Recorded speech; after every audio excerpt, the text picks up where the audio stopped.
Hello everyone. So మనం ఒక restaurant or ఒక హోటల్లో కస్టమర్ వచ్చి టేబుల్లో కూర్చున్నప్పుడు కస్టమర్ ఇస్తున్న ఆర్డర్ కిచెన్ నుంచి మళ్ళీ కస్టమర్కి ఎలా అందుతుంది అనేది ఈ వీడియో.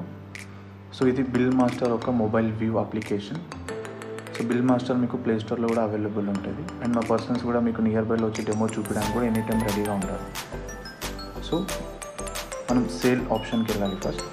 సో సేల్ ఆప్షన్లో మీకు టేక్ అవే ఉంటాయి and table 1, table 2, table 3, table 4 ఇలా మీ దగ్గర ఎన్నైతే టేబుల్స్ ఉంటాయో అన్ని టేబుల్ వ్యూస్ ఇక్కడ మనం సెట్ చేసుకోవచ్చు. ఇప్పుడు నేను టేబుల్ నెంబర్ 1 నుంచి ఒక ఆర్డర్ కలెక్ట్ చేసుకుంటున్నాను కస్టమర్ దగ్గర నుంచి. సో బిర్యానీ ఆర్డర్ ఇస్తున్నా. Chicken biryani 1 quantity. So same బిర్యానీలో మటన్ బిర్యానీ 1 క్వాంటిటీ ఇస్తున్నాను. సో ఇక్కడ మీకు KOT ఆప్షన్ పైన కనిపిస్తుంది. KOT. సో ఈ KOT అనేది మీరు కిచెన్లో ఒక ప్రింటర్ కనెక్ట్ చేసుకోవచ్చు, లేదంటే మీరు క్యాష్ కౌంటర్ నుంచి కిచెన్కి పంపించవచ్చు. సో సెకండ్, టేబుల్స్ ఎన్ని మీ దగ్గర రిజిస్టర్ అయ్యాయి. సో టేబుల్ నెంబర్ 1లో ఆల్రెడీ కస్టమర్ ఉన్నారు. ఇన్కేస్ ఇదే టేబుల్ నెంబర్ 1లో మీకు వేరే ఆర్డర్ ఇవ్వాలి కస్టమర్కి. ఫర్ ఎగ్జాంపుల్ వాటర్ బాటిల్ ఇవ్వాలనుకుంటే ఇక్కడ మీకు వాటర్ బాటిల్ ఆప్షన్ ఉంటుంది. 2 వాటర్ బాటిల్స్ ఇచ్చాను. సో ఇప్పుడు ఓవరాల్గా వాల్యూ పెరిగింది మీకు ఇక్కడ. సో ప్లస్ దీన్ని మీరు చెక్అవుట్ చేసుకునే ఆప్షన్.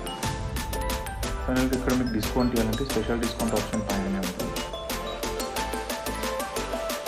ఓవరాల్ అమౌంట్ 1140 కానీ నేను 40 రూపీస్ డిస్కౌంట్ ఇచ్చే ఆప్షన్ ఉంటుంది. ఇక్కడ మీకు స్పెషల్ డిస్కౌంట్ ఎంత ఇచ్చారు, ఓవరాల్ GST ఎంత అప్లికేబుల్ అయింది, ఓవరాల్ బిల్ వాల్యూ ఎంత. ఇక్కడ ప్రింట్ ఆప్షన్. ఇక్కడ మీకు ప్రీ బిల్, చెక్అవుట్ 2 ఆప్షన్స్ ఉంటాయి. సో నేను ఇప్పుడు చెక్అవుట్ చేస్తున్నాను. ఇక్కడ customer name, customer mobile number. So customer ఏ పేమెంట్ మొదలు పేమెంట్ చేస్తున్నాను. Cash, card, online, credit other. నేను క్యాష్ తీసుకుంటున్నాను. లేదా మీకు స్ప్లిట్ ఆప్షన్ కూడా ఉంటుంది. సో కస్టమర్ 1100 రూపీస్ ఒక బిల్ కొంచెం క్యాష్ కొంచెం ఆన్లైన్ చేస్తే స్ప్లిట్ చేసుకోవచ్చు. సో నేను ఓవరాల్ అమౌంట్ క్యాష్లో తీసుకుంటున్నాను. సో ఇక్కడ మీకు ప్రింట్ వద్దు అనుకుంటే డైరెక్ట్ సేవ్ చేసుకునే ఆప్షన్ ఉంటుంది. ఇది మీ సేల్స్ రిపోర్ట్లోకి వెళ్ళి రిఫ్లెక్ట్ అవుతుంది. అది కస్టమర్కి బిల్ ఇవ్వాలంటే మీరు ఇక్కడ ఓకే కొట్టచ్చు.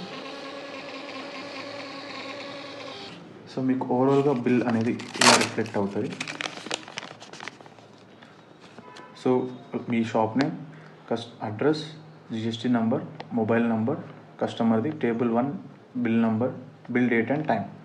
సో కస్టమర్ తీసుకున్న ప్రోడక్ట్ వాల్యూ ఎంత అయింది, సో మీరు స్పెషల్ డిస్కౌంట్ ఎంత ఇచ్చారు, ఓవరాల్గా central GST, state GST, overall GST ఎంత పడ్డాయి అండ్ మీకు ఏమైనా టర్మ్స్ అండ్ కండిషన్స్ ఉంటే కూడా మీకు కింద కస్టమైజ్ చేసుకోవచ్చు. సో ఇక్కడ చెక్అవుట్ అయిన తర్వాత మీకు టేబుల్ ఆటోమేటిక్గా క్లియర్ అవుతుంది. And thank you.